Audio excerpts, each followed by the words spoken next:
بسم اللہ الرحمن الرحیم۔ نبی کریم صلی اللہ علیہ وسلم سلیم رضی اللہ عنہا نامی ایک عورت کے یہاں تشریف لے گئے۔ انہوں نے آپ صلی اللہ علیہ وسلم کی خدمت میں کھجور اور گھی پیش کیا۔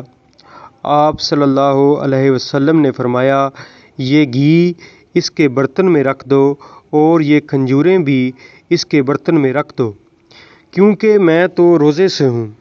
پھر آپ نے گھر کے ایک کنارے میں کھڑے ہو کر نفل نماز پڑھی اور ام سلیم رضی اللہ عنہا اور ان کے گھر والوں کے لیے دعا کی۔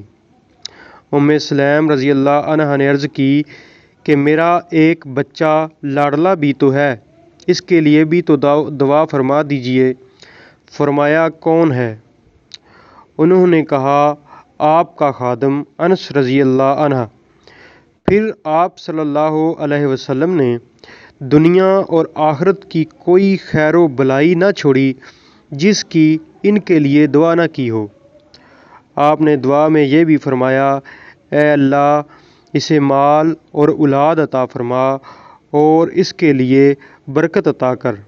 انس رضی اللہ عنہ کا بیان تھا کہ چنانچہ میں انصار میں سے سب سے زیادہ مالدار ہوں، اور مجھ سے میری بیٹی امینہ نے بیان کیا، حجاج کے بصرہ آنے تک میری صلیبی اولاد میں سے تقریباً 120 دفن ہو چکے تھے۔